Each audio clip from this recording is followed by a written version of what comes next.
Friends welcome to स्टूडेंटपीडिया। मेरे पास regular comment आ रहे थे एलिजिबिलिटी क्राइटेरिया क्या है ई कल्याण फॉर्म फिलअप करते वक्त, कौन कौन से कैटेगरी वाले यहाँ पर फॉर्म फिलअप कर पाएंगे, कौन से सर्टिफिकेट लगते हैं, सारी बातें आपको बताने वाला हूँ। इस वीडियो को पूरा देखिएगा, अच्छे से आपको समझ में आ जाने वाला है। सबसे पहले जो है यहाँ पर क्राइटेरिया अगर देखा जाए तो आप जो है झारखंड स्टेट के होने चाहिए। अगर आप झारखंड स्टेट के नहीं तो आपको स्कॉलरशिप नहीं मिलती, ये जो है आपको ध्यान रखना है। स्कॉलरशिप जो मिलती है आपको वो सिर्फ यहाँ पर ST SC और बैकवर्ड कास्ट वालों को मिलेगी, यानी अगर आप इस कैटेगरी में आते हैं, आपके पास कास्ट सर्टिफिकेट है, तभी जाकर आप यहाँ पर ये स्कॉलरशिप ले पाएंगे, इसका लाभ उठा पाएंगे। इनकम यहाँ पर जो है बहुत बड़ा फैक्टर है, याद रखें स्कॉलरशिप सभी को नहीं मिलती, यहाँ इनकम के बेसिस पे मिलती है और कहीं ना कहीं मार्क्स भी फैक्टर है। यहाँ पर मार्क्स अगर आप फेल हो जाते हैं एग्जामिनेशन में तो ऐसे में स्कॉलरशिप आपको नहीं मिलती, आप एटलीस्ट पास होने चाहिए। साथ में इनकम की बात करें तो यहाँ पर लिमिटेड होना चाहिए। आप जो है यहाँ पर मान लीजिए आपके पास बहुत पैसे हैं फिर भी स्कॉलरशिप का लाभ उठा रहे तो ऐसा नहीं पॉसिबल है। यहाँ पर शेड्यूल ट्राइब की बात करें तो सालाना जो है ईयरली साल में आप जो है यहाँ पर देखिए 2.5 लाख रुपए से अगर आपकी फैमिली की इनकम ज़्यादा है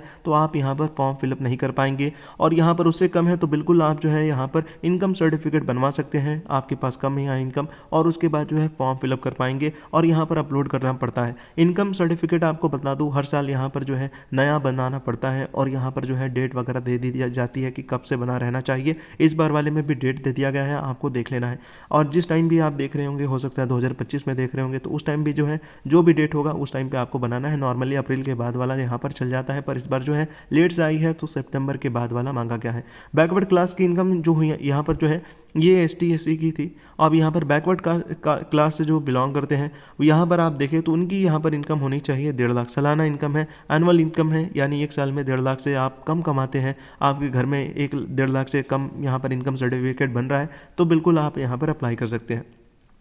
और यहाँ पर कैटेगरी से अगर आप बिलोंग नहीं करते, जो भी मेंशन था, तो आप यहाँ पर फॉर्म फिलअप नहीं कर पाएंगे। और इनकम आपको जो सेम बातें यहाँ पर बताई गई है, अगर इनकम ज़्यादा है तो आप अप्लाई नहीं कर पाएंगे। फिर कुछ डॉक्यूमेंट होते हैं जो कि आपको अपलोड करने होते हैं। कौन कौन से डॉक्यूमेंट देख लीजिएगा आपके पास है या नहीं। पहला तो एडमिट कार्ड, आपके आधार कार्ड आपके पास होना चाहिए, ठीक है, आधार कार्ड आपके पास होना चाहिए, नॉर्मली सबके पास होता है। इनकम सर्टिफिकेट कंपलसरी है, कास्ट सर्टिफिकेट तब जाकर पता चलेगा कौन सी कास्ट से है। रेसिडेंस सर्टिफिकेट झारखंड के आप है या नहीं। मार्कशीट कौन सी देनी होगी, काफ़ी लोग कंफ्यूज होते हैं, तो मार्कशीट में आपको बता दूं, मार्कशीट लास्ट एग्जामिनेशन जो भी आपका हुआ होगा, जो भी मार्कशीट आपको मिल गई हो वो अपलोड कर दीजिएगा।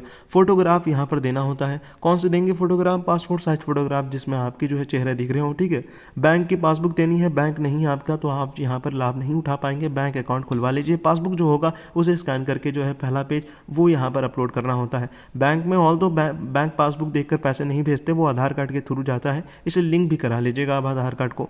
बोनाफाइड सर्टिफिकेट यहाँ पर लगेगा। अब ये कहाँ मिलता है, काफ़ी लोग कंफ्यूज होते हैं, तो कॉलेज स्कूल जहाँ आप पढ़ रहे हो बोनाफाइड के लिए बोल देंगे, आप ऑफिस में वो बनाकर दे देंगे। इसमें क्या होता है, वो बोनाफाइड सर्टिफिकेट में कई बार आपकी फ़ी लिखी रहती है कि जो है साल में आपके 20,000 लग रहे हैं, 10,000 लग रहे हैं, 30,000 लग रहे हैं, वो लिखा रहेगा टोटल ऐड होकर, और साथ में ये बोला जाएगा कि this student belong to this college, ठीक है, ये जो है आपको बता दिया जाता है। Copy of application form, student and parent signature etcetera. जब आप फॉर्म फिलअप करेंगे तो उसके बाद जो है फॉर्म की पूरी एक डिटेल निकलती है एप्लीकेशन फॉर्म की, जहाँ सारे डिटेल मेंशन होते हैं। नीचे जो है साइन करने के लिए दिया जाता है, जहाँ पर आपको साइन करना होता है और आपके पेरेंट को साइन करना होता है और फिर उसे अपलोड कर देना होता है। अब कई बार होता है यहाँ पर जो है आप देखेंगे स्टूडेंट बाहर रहते हैं, ऐसे में साइन कैसे कराएं, तो आपको बता दो साइन अगर पॉसिबल नहीं तो नॉर्मली खुद से कर देते हैं, ऑल दो पॉसिबल हो तो करा लीजिएगा, उतना चेक नहीं होता। पर जब यहाँ पर सबसे ज़्यादा ध्यान होता है इनकम सर्टिफिकेट, कास्ट सर्टिफिकेट और रेसिडेंस सर्टिफिकेट, ये जो चेक होता है कोशिश करेंगे ये जो है सही सही आप यहाँ पर डिटेल दें। होप आपको समझ में आ गया हो। Thanks for watching, best of luck.